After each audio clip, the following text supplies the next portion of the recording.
Welcome everybody to No DQ's predictions video for this coming Extreme Rules pay-per-view. I'm Stefan Osborne. I'm here with Cindy G. What's up, guys? We also have predictions written down from both PJS and Kyle, who unfortunately couldn't be. They were going to do the video with us, but Kyle is quite sick, and we wish him the best of luck recovering. Hopefully he feels better tomorrow. TJS is currently busy with work, so he can't join us. But we have their predictions, so we're going to announce them for them. How are you doing tonight, Cindy? Well, I'm doing pretty well so far. Just a little bit tired from work and then doing some online classes. But overall, I'm doing pretty well. Regarding with the build-up for Extreme Rules, I'm actually not looking forward to it whatsoever. The build-up has been very lacklustering and very not so interesting at all, per se. And so how about you, Stefan? Well, for the most part, I feel the same, but I think most, maybe not all, but most of the matches that they're having, there has been a few spots in the lead up that have at least garnered a little bit of interest from me. Even Roman Reigns versus Bobby Lashley, that go home angle, I know it's played out. I know the pull apart brawl is, the go-to when you have nothing else to do, but I wasn't really impressed with Roman Reigns, but Bobby Lashley in the last couple of weeks, I guess just his facial characteristics when he's talking and doing promos has finally started clicking. And he's starting to kind of look like the badass that we wish that we would have seen him with Sami Zayn. Mm-hmm. Maybe he wasn't with Sami Zayn because Sami Zayn is a smaller guy. So he figures, I'm going to beat him anyway. There's no point in being a bully, which he's a big guy and he's a big, powerful powerhouse. And they haven't made him look like a bully yet, I don't think. So maybe that's a good thing. But there's been glimmers in most of these storylines here and there that have at least got me to where I'm not going to mind watching the pay-per-view. But before the pay-per-view, we've got the kickoff show. And so far, we only have one match announced for it. And if it's only an hour long, that makes sense. Put it on at the end of the hour, lead everybody into hopefully going through the website and signing up for the network and watching the pay-per-view. It's going to be Sanity versus the New Day in a tables match. Other than the fact that it's weird that they're putting a tables match on the pre-show, and there's only less than a handful of matches on the main card that even have stipulations. What do you think about this match? Well, I have to say is I'm very sorry for Sanity to have to be in a kickoff pre-show match, let alone the fact that it was kind of like a short-term feud between them.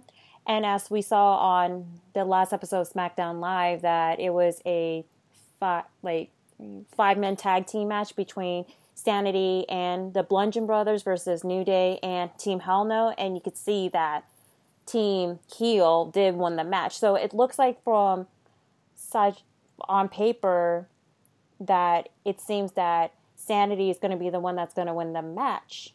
But I'm going to go ahead with my pick because this is the whole WWE logic we're talking about, and my pick is New Day to be the one that's going to win the match.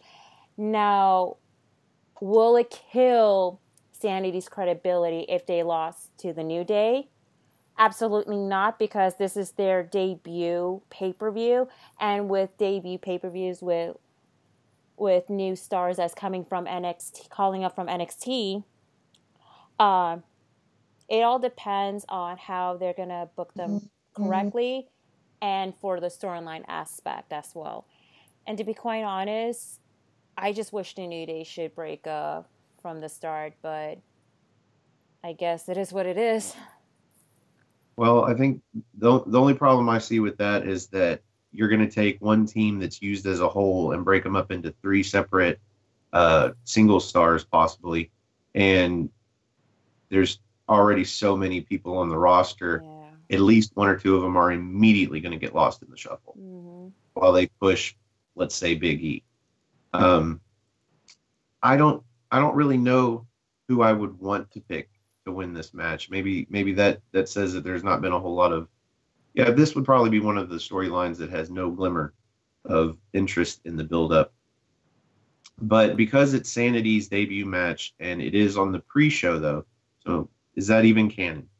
But I got to give it to Sanity because they have been booked really wishy-washy the last month, and it's been kind of a, I don't know, been kind of a turnoff.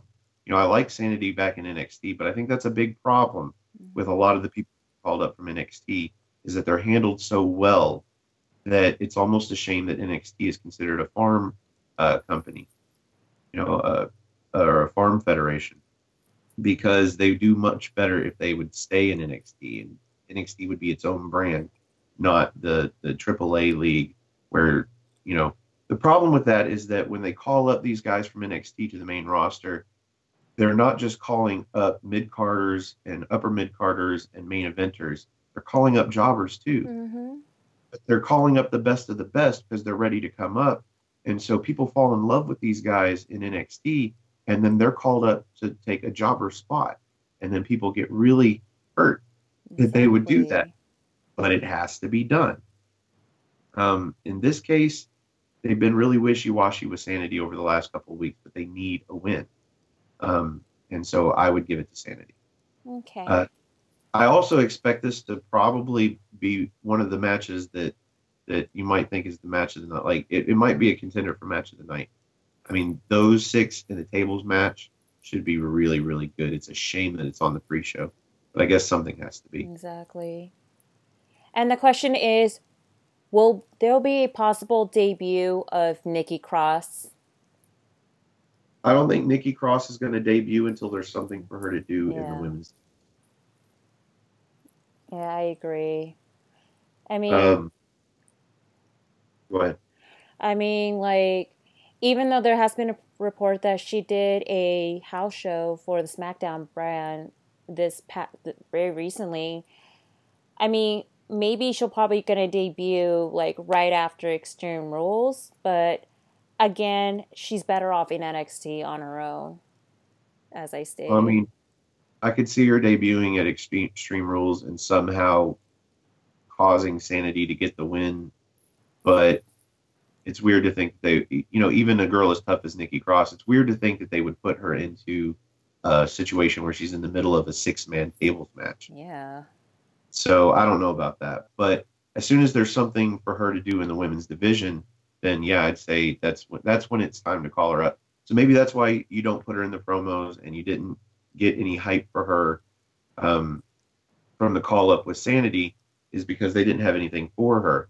The only reason Sanity was called up was because they were initially going to have a ladder match for a tag team Money in the Bank briefcase or briefcases, but they nixed that idea. I don't know if you remember, it was the first or second Raw on the build up to Money in the Bank, and there were tag teams doing promos about getting the briefcase. Yep.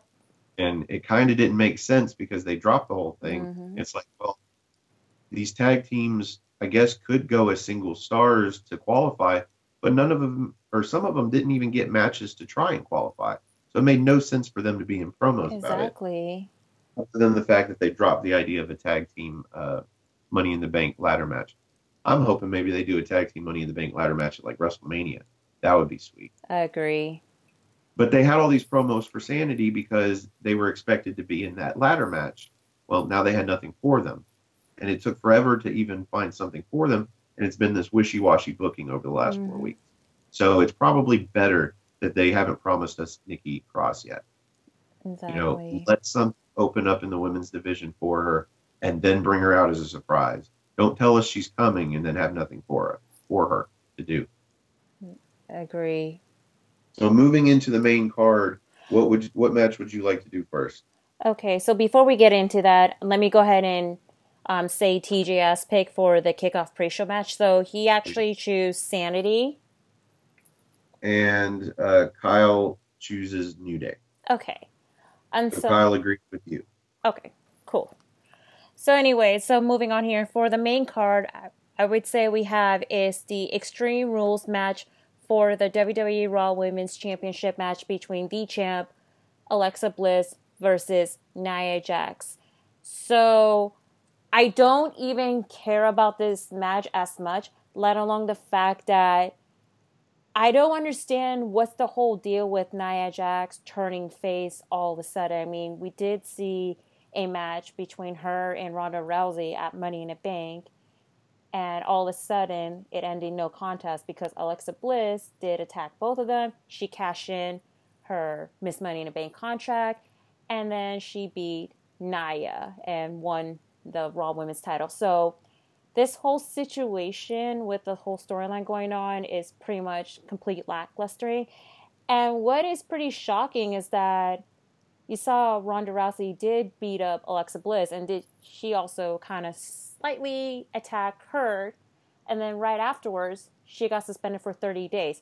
Yet she's coming. She's going to be at ringside. Yeah, as a fan. So it doesn't even make sense whatsoever with Ronda Rousey's logic. And there has been a report that she did a house show at Madison Square Garden over the weekend. Yeah, but house shows aren't canon. We're not supposed to keep in mind that she's suspended when she shows up at a house show. Yeah, but the pay-per-view thing, it does make sense, but at the same time, she's not the first person to do it. And WWE's failure to use logic usually stems from the end of the story. Mm-hmm. You know, whatever the outcome happens on Sunday, hopefully that tells us why they suspended the logic of her being suspended for her being at ringside. Yeah. In that vein, though, who do you see winning? So for my pick, it's going to be Alexa Bliss to retain the title. I mean, I would like to see her versus Ronda Rousey versus maybe one other person for a triple threat match at SummerSlam, or possibly just her and Ronda. I mean, like I said, I just don't even care about this match whatsoever. Yeah, there's one of two ways to go. Either it's going to be Alexa Bliss versus Ronda Rousey for the Women's Championship, mm-hmm. or it's going to be Alexa Bliss versus Ronda Rousey at SummerSlam in a grudge match. And I'm fine with either. But again, you know, it's only 2 or 3 months later when SummerSlam hits. Are they going to put her in a title match? When her you know, people are going to say, oh, it's still too early. This is going to be her second match. Or second singles match, and it's going to be again for the championship. I could see it being a grudge match instead, and I guess I'm going to be the different person here. For some reason, I'm going to say Nia wins it back. She'll win it back.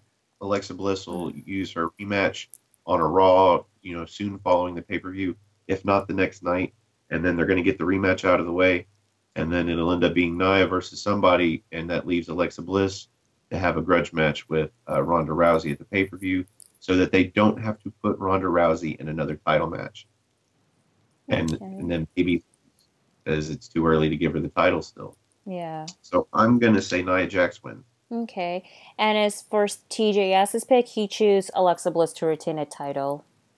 And so did Kyle. Okay. So I am the lone wolf picking Nia Jax, but I just, for the life of me, I don't see themselves booking themselves into a corner again with Ronda Rousey versus Alexa Bliss for the title. Okay. But that would make too much sense, so you guys are probably all going to get that one right. Okay. So I'm going to pick the next one to go next, and I'm going to say let's do the cage match. Okay. Strowman versus Owens. Okay. So, even though we knew that it was going to be a cage match between the two of them weeks before they actually announced it, it actually kind of makes sense because Kevin keeps trying to run away from Braun Strowman. So in this case, he's either going to successfully run away and either escape the door or climb the cage, or Braun Strowman's going to beat him and pin him in the ring. So which one do you think is going to happen? Well, based on the whole logic of this storyline goes, I mean, it is a quite entertaining feud between these two, but I'm going to have to go ahead with my pick, and I feel like he's going to have like some kind of trickery going on for him to escape the steel cage. My pick is actually going to be Kevin Owens to win the match. Yeah. And I'm going to agree with you because this whole storyline has basically been, and I hate to say it, Braun Strowman being a bully to Kevin Owens Mm-hmm. for essentially no reason. The whole thing that set this off was Kevin Owens goes to Braun Strowman and tries to befriend him, and not in a scheming way because he was completely genuine. He even used the words, "We can use each other." Mm-hmm. You know, he's not trying to get one over on Braun Strowman. He was being completely forthright, and Braun turned him down, but then started bullying him basically. Yep. And this whole storyline has been Kevin Owens trying to run away from Braun Strowman and being unsuccessful at it. So I think that Sunday night he will finally be successful at running away from Braun Strowman. He'll climb the cage or he'll escape through the door. I personally think they should get rid of the door. It is all every time I see a cage match, it just seems so lame. They don't even have to open the door themselves. Exactly. They signal for the ref while they're on their way, and the ref opens the door. It's essentially walking out of the. They go through the ropes and go down. They need to get rid of the door. It makes no damn sense. Escape the cage or a pinfall or submission. The only reason a door makes sense is for big guys that maybe don't want to scale the cage. But they're big guys, so they should be the ones pinning the person in the ring Mm-hmm. instead of trying to escape the cage anyway. So anyway, Yeah. that's my rant about the cage. But yeah, I agree with you. I think Kevin Owens is going to pull this off somehow, some way. And Kyle disagrees. Kyle says that Strowman is going Okay. to win the match. Well, TJS choose Kevin Owens. So that's weird. Three of us, Yeah. when honestly, Strowman is the one that, I mean, he should win. He looks like he should win. He's the monster among men. He really should win. But yeah, I'm sticking with Owens. Yeah. What match would you like to do next? Okay, so next up, I'm going to have to go with the singles match for the WWE United States Championship match between the champ, Jeff Hardy, versus Shinsuke Nakamura. So this is one of the storyline that has been heavily focused on the SmackDown Live brand for the fact that we finally have a title shot for Shinsuke. However, there has been a conflicted reports about Jeff Hardy's recent nagging injury has been going on for several weeks now. And in my gut feeling, I feel that there's going to be a title switch going on. So I'm going to go ahead with my pick because I pay attention fully with the storyline, but also with the recent reports. I'm going to go with Shinsuke Nakamura to win the United States title. And then regarding with Jeff Hardy's future, he should take some time off just to focus on recovering his injury. So, Well, I'm going to agree with you absolutely with everything. I mean, Jeff Hardy is injured. He's got a pinched nerve. I don't know where the nerve is, but he's got a pinched nerve, and that's got to be a big deal because that's got something that's got to hurt him constantly while he's doing anything in the ring. So, yeah, take the title off him so he doesn't have to ring every week or every other week or at least once a month on the pay-per-views, and put it on Nakamura, who desperately needs a win, a championship win. And yeah, it all makes sense. My kind of afterthought about this though is that this is Extreme Rules, and they have the opportunity to make it a Extreme Rules match of some sort, chairs match, tables match, something where it is allowed to be a very brutal match. I think it should be a very brutal. I think Shinsuke Nakamura should do something to Jeff Hardy that way on his way out to injury and recovery. It gives them a chance to maybe do a storyline where he becomes Brother Nero or Willow, or change up his character. I mean, kind of go with the face paint and change up his entrance music. I know. The old music he used to have after the No original More Words. Hardy. Yeah, that is perfect. I mean, it's what we associate. Well, those that watched it with a singles Jeff Hardy.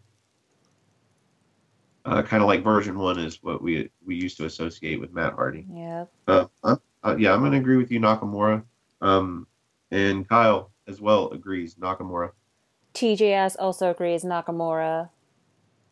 I think this is the first one so far that we have all agreed upon. Like, So yeah, I think we all agree Jeff Hardy he's that injured. He needs some time to heal. yeah, like, didn't he recently had a torn rotator cuff earlier this year?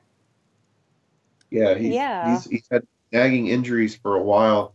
I wonder if any of them were sustained in that high speed drunken accident that he had. Who knows? Something to ponder.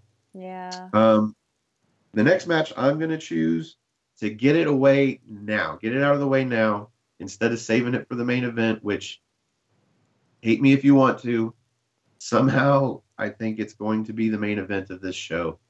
It's a B pay-per-view, and they did it on the last B pay-per-view. I think Roman Reigns is going to main event the pay-per-view, despite the fact that WWE Championship is going to be defended on the same show. Mm-hmm. So I really have no idea who. Do you have any idea who you're going to pick for this? Because I don't care much, really. Yeah, I really don't care about the storyline between Roman and Bob Lashley for the simple fact that, number one, who is the heel of this feud? Number two, there's a promo not too long ago where Bobby stated to Roman that he respected Sami Zayn after what Sami did talking crap to Bobby and about Bobby's sister. And so one minute Bobby and Sami had a feud, which is by far the worst feud of the year in my opinion. And now Bobby respected Sami. Like, it doesn't even make sense. I think they overlook the fact that it doesn't make sense considering, I mean, just the simple fact that Sami Zayn questioned whether Bobby was in the military or not. Like, that's kind of a big deal as far as I know. And I think they glazed over that just so that they could present it as Bobby Lashley even respects Sami Zayn, but not Roman Reigns. Mm-mm. You know, how much makes it a bigger deal that he doesn't respect Roman Reigns when he even respects Sami Zayn. Yeah. And I really like this promo that he did, though. And his facial features and just, I think for me, he has started to click when it comes to his promos. And I think they're writing perfectly for him, short but sweet, and give him that perfect moment to go from sort of a smiley face to a really mean, pissed off face. Yeah. So that's the only thing that I've gotten out of the last 4 weeks of build up for this is that I've kind of gotten to grown to like Bobby Lashley a little bit more, but I'm still not interested in where Roman Reigns is going. Yeah. It's just complete indifference to it at this point. Yeah. Because I don't see them going anywhere that makes sense. And every week it seems like they're going places that don't make sense. Exactly. And they want Roman to be a face. It just doesn't make sense. Yeah. And as far as about Bobby Lashley's heel turn, this is not the right time for Bobby to turn heel. It has to be right after this god-awful feud. I'm going to have to go ahead with my pick just to get the hell away from it. And, of course, with WWE logic, and I hate to say it, my pick is going to be Roman to win the match so far. I mean, you got to go with someone that you love to hate so much.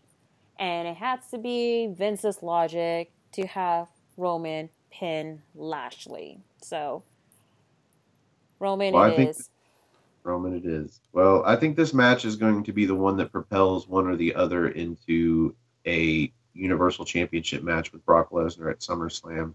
And I think that's the reason this is going to inevitably be the main event match of the show. My question is, are they honestly dumb enough to make it Roman Reigns versus Brock Lesnar for the third time? Oh, man, yes, it is completely stupid. Are they that dumb? At the very least, Bobby Lashley is a fresh face against Brock Lesnar in a one-on-one singles match.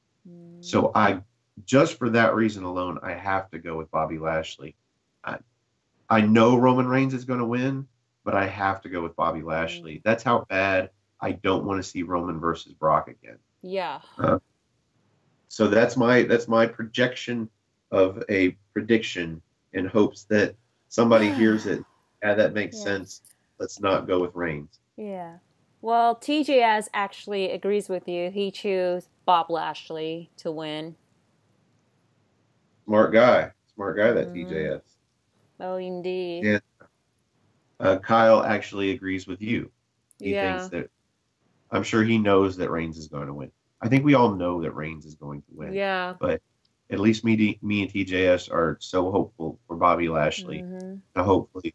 And my thing is, I kind of hope that whether it's Reigns or whether it's Bobby Lashley, that they face Brock Lesnar at SummerSlam and lose. Yep. And then Braun Strowman comes out and finally beats Brock Lesnar, cashes in, whatever, and beats him and takes the title. I think Braun needs to be the one to beat Brock. Exactly. Since Brock is having an upcoming UFC match against Daniel Cormier or whoever DC guy is. I don't follow up with UFC, so.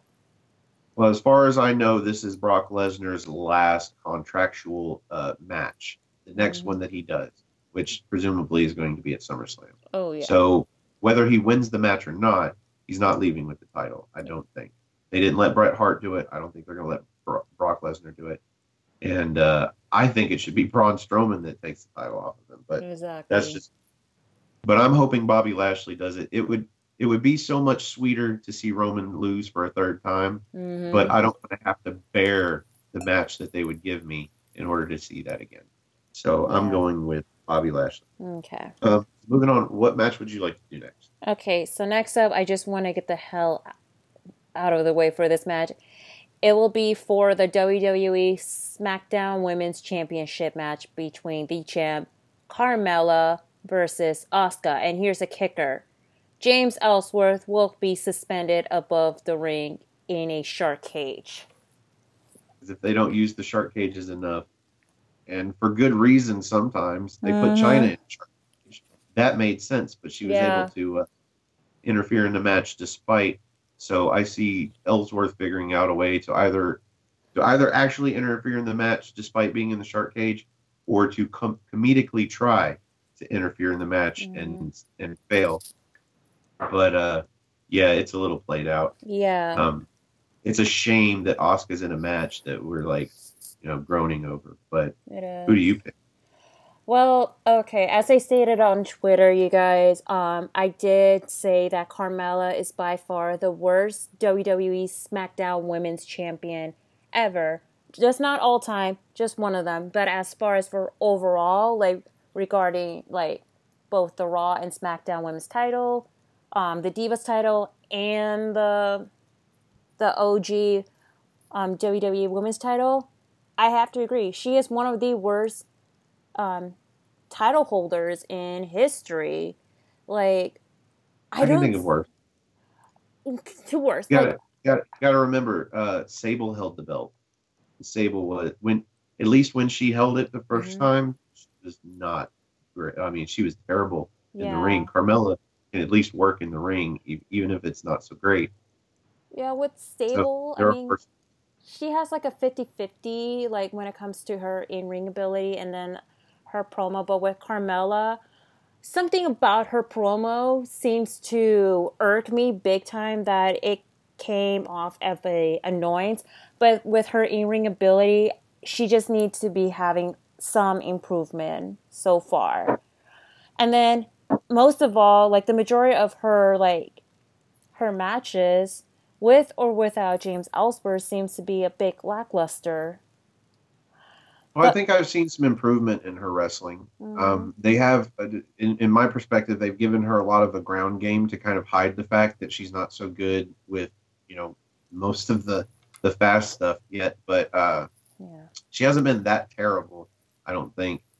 My only beef with this is that the only real clean win that they've given her, without interference or shenanigans, was against Charlotte, and that was because she tweaked her knee.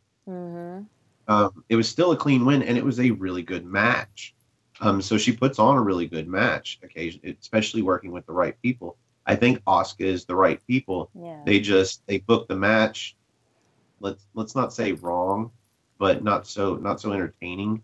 You know, where they put Carmella in her ground game, and she grounds Asuka and puts her in holds and Yeah. headlocks, and it's probably going to be more of the same come the pay-per-view. Um, I'm going to pick Asuka to finally win Yeah. somehow, some way. Yeah.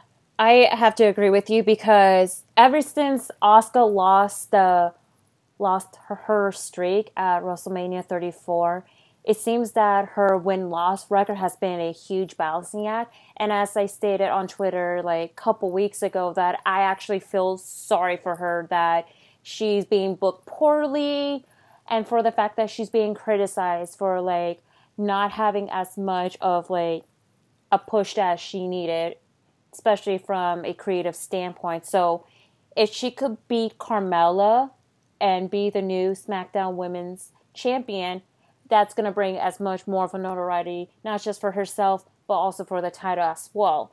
And plus, that will be a good build up that will be leading up to SummerSlam, like any other competitor that can take down Asuka. I would like to see Asuka versus Becky Lynch, of all people, at SummerSlam. That would be a great Yeah. match. But regarding with like the whole situation with James Ellsworth, I feel that even though this match is gonna kind of remind me of last year's pay-per-view between Big Show versus Big Cass, where Enzo Amore has been suspended in a shark cage, I feel that James Ellsworth is probably going to be doing like a similar trickery to what Enzo has been doing. So this is going to kind of what's going to remind me of that particular match. But again, I feel that Asuka's going to find a way to beat Carmella and then win that title. Yeah, it's just Yeah. time. I Yeah. mean, Asuka's another example of the downfall of NXT being a farm company, and Mm-hmm. she was a super mega star in NXT, and she had the streak. And basically, when she came up, all the streak was something to kind of work into storylines for a while until they took it away from her for a good reason. And their good reason was to let Charlotte take the streak away Mm-hmm. just to get beaten by Carmella the next night, and then or 2 nights later, and then in defending the title, Carmella actually beats her clean. So yeah, it wasn't so great the whole storyline after the fact. But yeah, that's all it was to them was something to write into Yeah. storylines for a while. Mm-hmm. And she's just another worker. She's just another women's wrestler on the squad. So occasionally she's going to be mid card. Occasionally she's going to be lower card and jobbing, Yep. and it's brutal to watch when you've seen her in NXT. But that's just the way it is. Um, but yeah, I think it's got to be time to finally put the title on her. But I could very well see all of us being wrong because Kyle agrees with us. He thinks Asuka's going to win. Yeah. And so is TJS. He's picking Asuka as well. Yeah. So let's do Rollins Ziggler next, which Okay. I think of the main card, and probably most people agree this is going to be the match of the night. They've already allotted it 30 minutes. Mm-hmm. It's got to be the match of the night, really. I think Ziggler's going to retain. I don't really know why or how I even care to pick Ziggler, but I think the Intercontinental title needs to go away from Seth Rollins because Seth Rollins needs to go into the main event picture with whomever finally takes the title off of Braun Strowman. Maybe Seth Rollins. I think that would be amazing. Probably not going to happen, but Yeah. who do you think is going to win this match? Well, I just honestly don't care about this storyline whatsoever, especially the fact that I found out that Ziggler won the IC title from Seth Rollins. Like, what in the hell is going on? And especially the fact that he is now aligning with Drew McIntyre. It doesn't even make sense whatsoever. I mean, it's gonna, yeah, they're playing out the whole Shawn Michael, Kevin Nash's partnership, but I don't think it's not working out for that particular alliance between Ziggler and Drew.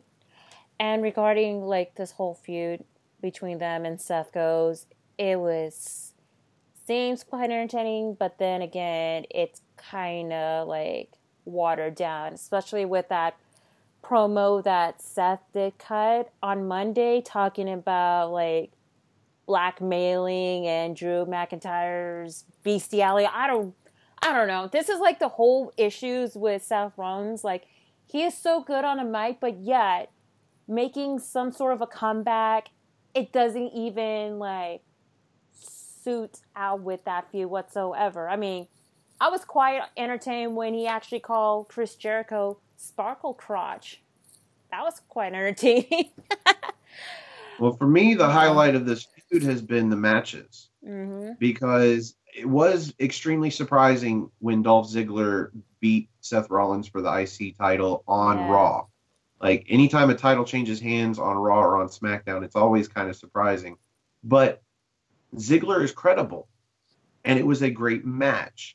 And every match that they've had in this feud, whether it was Ziggler or Rollins or Drew McIntyre, has been a great match. And I don't know what they're building for with Drew McIntyre. And I don't know if this necessarily is the best place for him.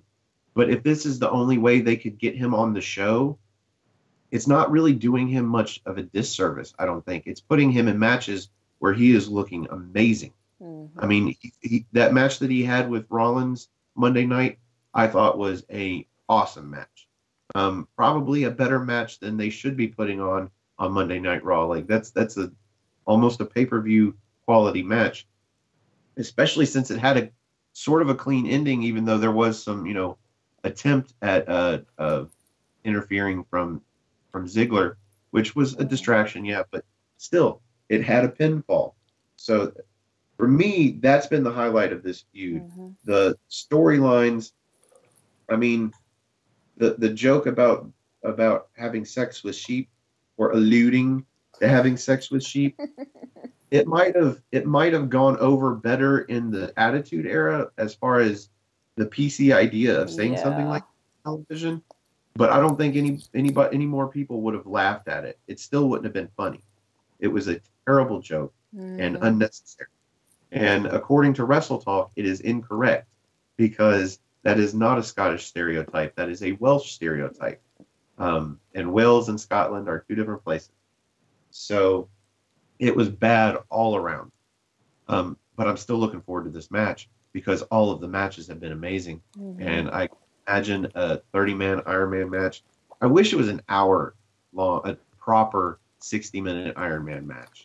Between those two, with Drew McIntyre there too, that would be a reason to watch the pay-per-view alone, I think. But I don't know who to pick to win. So I think just Ziggler, just to get the IC title away from Rollins. That way he can go for the US or the Universal title. Yeah, and I have to agree with you, Stefan. Like, my pick is also going to be Dolph Ziggler as well.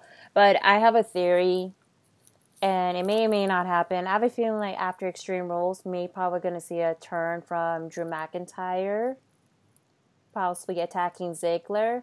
And then we're probably going to see like a IC title match between Drew and Dolph at SummerSlam. I mean, Drew has been a top star in NXT, and he was the NXT champion, but then he had to relinquish the title because of his injury.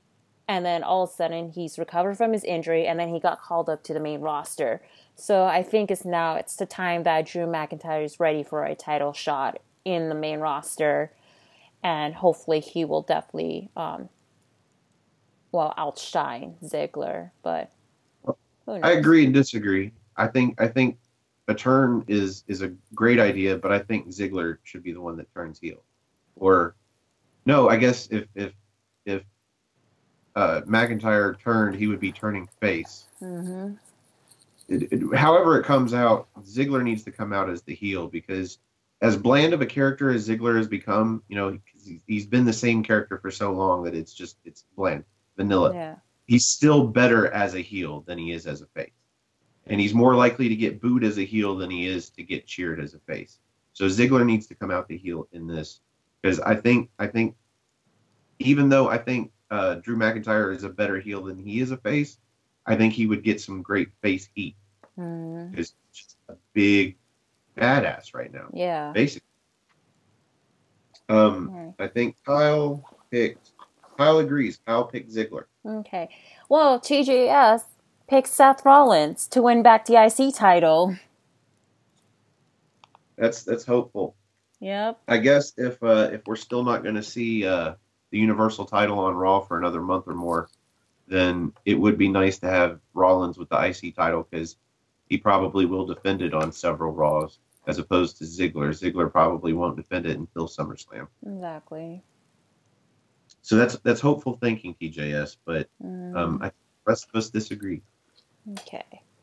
So what match would you like to do next? Next up would have to be the singles match between Finn Balor versus Constable Baron Corbin. And as what Aaron Riff quoted, I don't care about this match. I have little to no interest. So I have not much to say about this match. I mean, it was kind of like a random feud going on between these two. But I'm going to have to go ahead with my pick. Hopefully he can definitely get his credibility back. And hopefully he'll be booked strong. My pick is going to be Finn Balor. Yeah, I agree. Yeah. There's no reason whatsoever. Yeah. First of all, there's no reason for this match or this feud to be happening based on what they've given us. But there is no reason for Baron Corbin to win this. He's gotten several wins on Raw over the last several weeks. He's got decent momentum. He can take a loss. Besides, his role really isn't in the ring right now. That's not where he's doing his best work. He's doing his best work on camera in the back as the Constable. Mm-hmm. So, yeah, Finn Balor needs this win. Yeah, well, maybe not needs it because I don't think it's going to do anything for him. But on paper, he definitely needs to win. So I'm going to agree with you. I think Finn Balor is going to win this. Yeah. And I completely agree with you that there is no build-up. There's no reason to care about this match. And what do you think of Corbin's new look? I like it. Yeah, it's better. Mm-hmm. It's better. I don't know why he's letting his hair grow out again and not just constantly shaving it. I think it's a better look if he just constantly shaves it. But yeah. Oh well. I guess it's not for everybody. It was for Stone Cold and Goldberg, but nobody's figured out that Stone Cold and Goldberg both had like completely shaved heads, just bald heads, and they were most over people in wrestling. Exactly. And let's not forget The Rock too. By the time Hulk Hogan was getting over, he was going bald. So I don't even know why they were so worried about being bald anymore. Anyway. Exactly.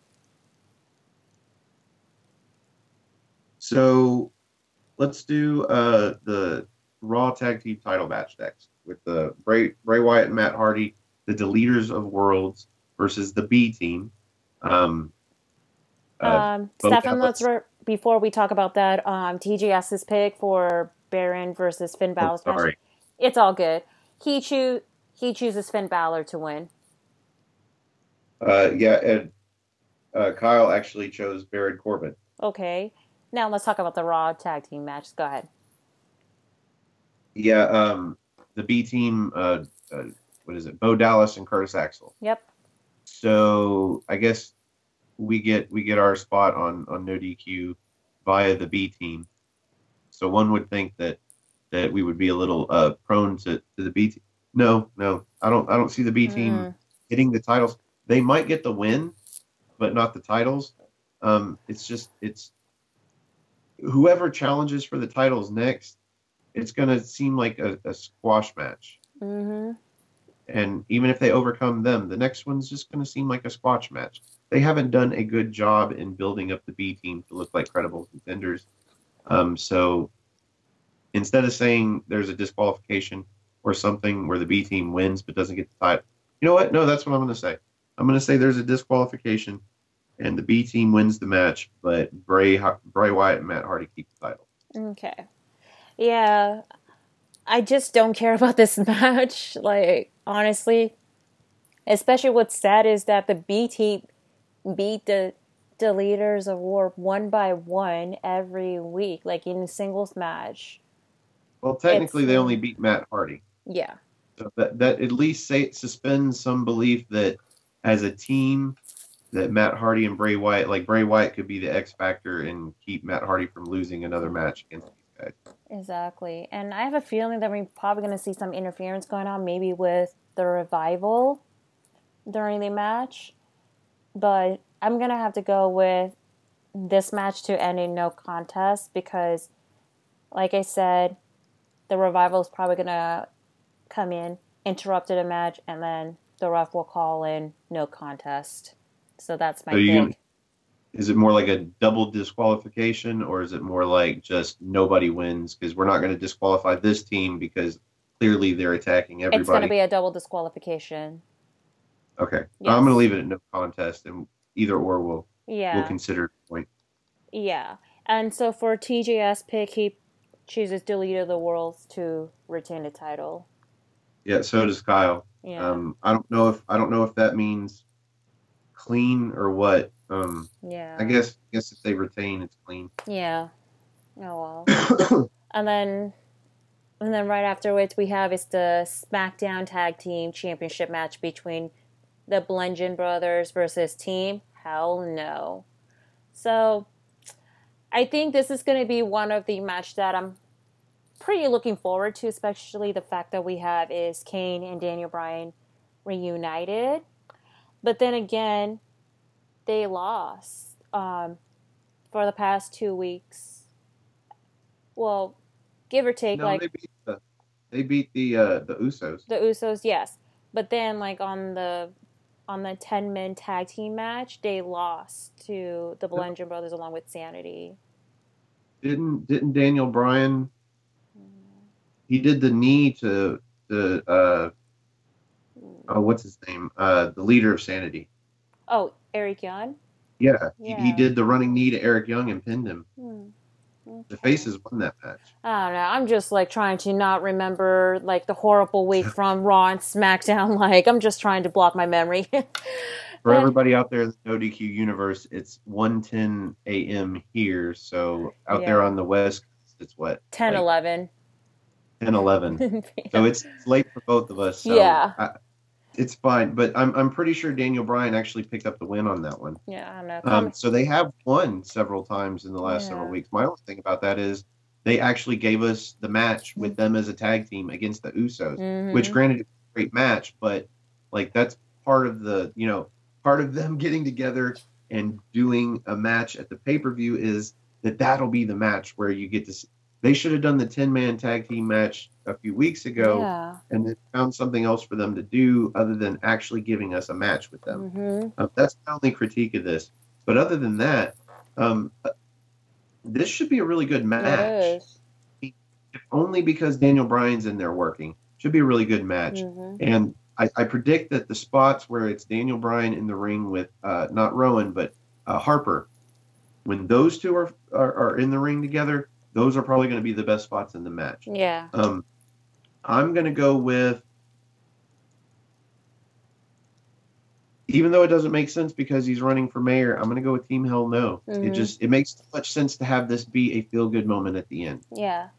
I'm going to have to agree with you. I'm choosing Team Hell No to win the SmackDown Tag Team title match because for the simple fact that this is probably going to be the last title that Kane is going to be held because, in August he's going to be running for the mayor of Knox County. So let Team Hell No hold off that title and then possibly losing that title at SummerSlam.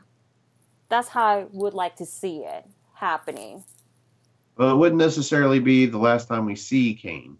Because, he won't be mayor forever. And we saw Jesse Ventura return after being governor of Minnesota.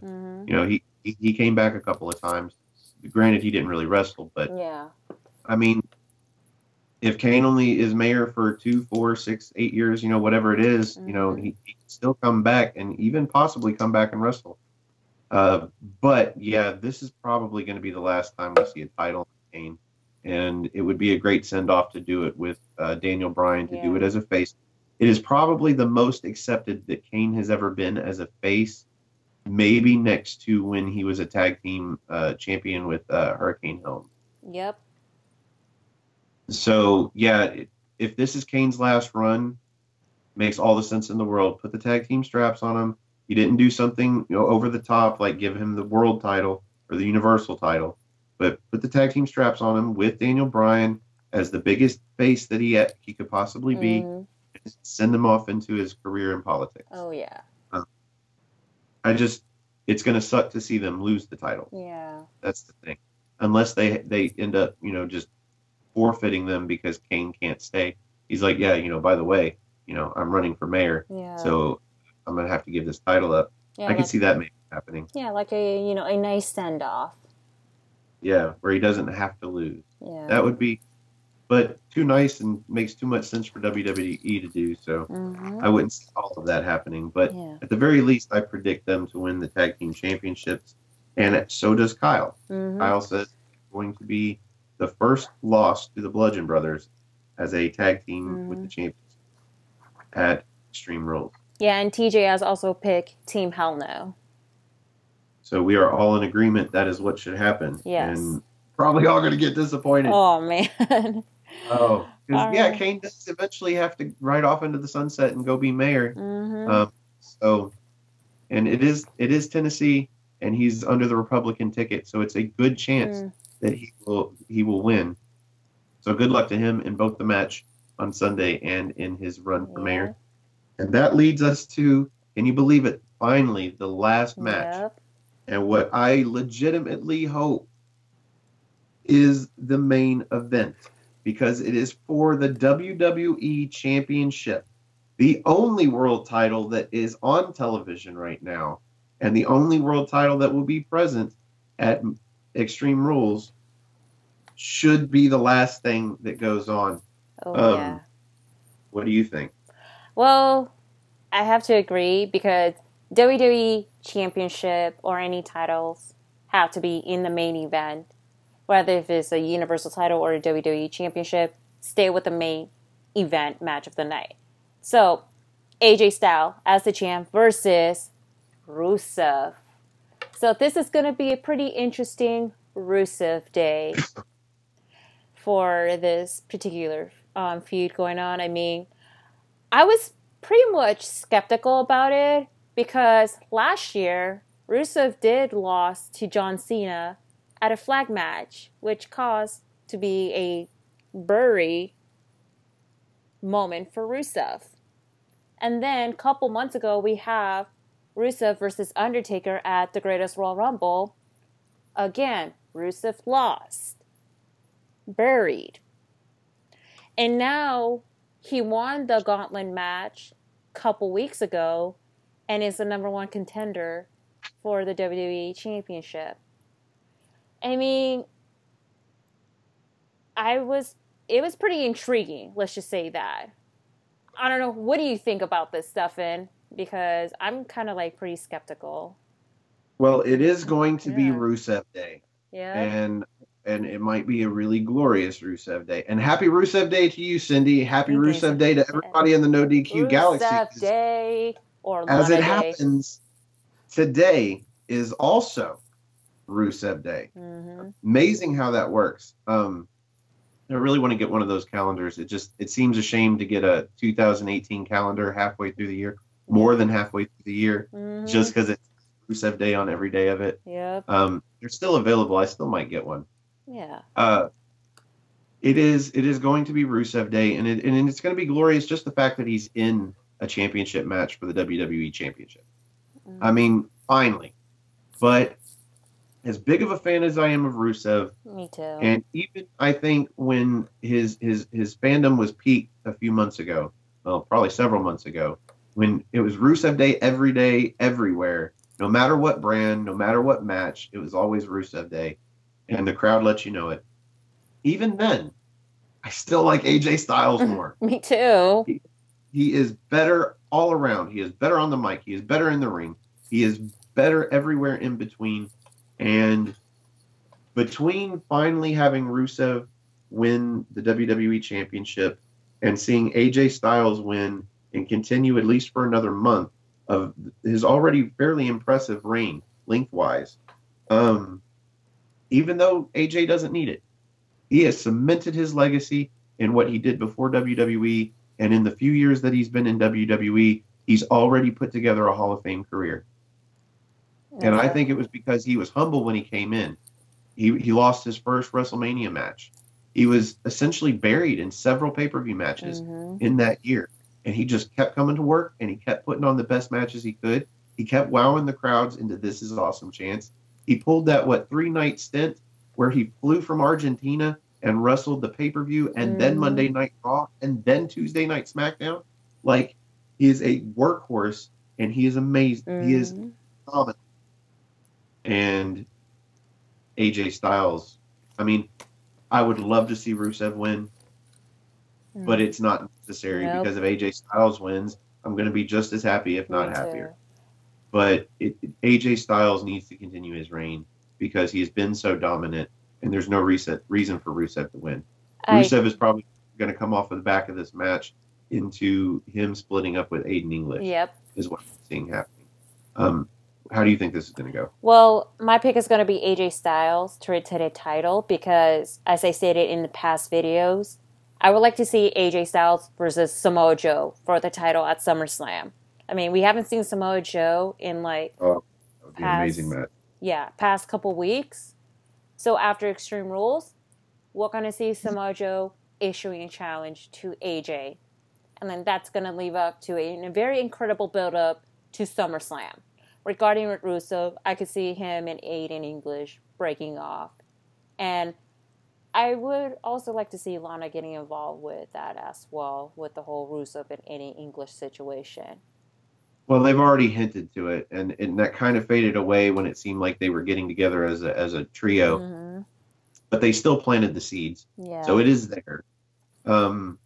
I don't know. I love Rusev Day. I love Aiden English with Rusev. Mm-hmm. I just think that they're eventually going to break them apart. Yeah. And it's better to do it when it makes sense. And given the storyline that they've gone through, it's kind of seemed like Aiden English has turned Rusev back to the dark side, into being the heel or more of a heel.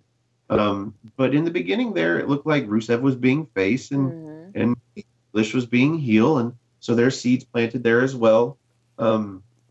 They could leave Rusev Day as a duo or a trio with Lana, and everybody would be just fine with it. But I feel like the longer they go, the more likely they're going to screw up the eventual breakup, and it's going to fall flat, and it's not going to be as good as it could be. Mm-hmm. It could be really great now, especially if they make it a really good build up to SummerSlam. And with the writing that's been going on SmackDown as of late, I actually have a little bit of faith that they could do it well. Yeah. That's my thoughts. Okay.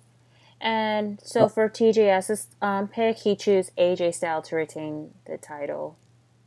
And the final pick of the night, Kyle Mach, also agrees with this. AJ Styles. So before, we all think that AJ needs to keep the championship, even though I think all four of us are Rusev fans too. Yep. It's going to be a fun match just because you're going to enjoy everything that happens. Oh, yeah. When one guy gets over on another guy, you're going to enjoy it. Oh, yeah. No matter who wins, you're going to enjoy it. Exactly. So, and despite that's why this match needs to go on last. Exactly. Despite the fact that Extreme Rules is going to be one of those crapola pay-per-view. But hey, at least it's going to be on Rusev Day. Well, I'm gonna revert back to what I said on the not the preview video, but the results video, the after video for Money in the Bank. Mm-hmm. WWE does a really good job of setting the bar low for the pay-per-view, so that they can easily step over it. Mm-hmm. And most of the build-ups and the storylines for these matches, they have set the bar extremely low. Exactly. So hopefully that means we'll all be pleasantly surprised, and we'll end up enjoying the 4 or 5 hours that we have to watch Extreme Rules. Oh, yeah. Alrighty. Well, those are our predictions, everybody, in the No DQ Galaxy. If you agree with us, leave it in the comments. If you disagree with us, leave it in the comments. I do this because I like to talk about wrestling, and I get to talk about it occasionally with people like Cindy that love it as much as I do. But I also want to talk with you guys. So leave comments. Give me something to chat with you guys about. Come find me on Twitter. You can go to nodq.com/Stefan, Stefan. That'll take you to my Twitter page. I've also got a YouTube page where I occasionally do videos about wrestling. It's Aftermatch Wrestling, all one word, Aftermatch. And you can find me there. Wherever you find me, talk to me about wrestling. Whatever's going on, Usually I'm at work when it's live, but I will get back to your tweets and anything like that after I watch it, after I get off of work.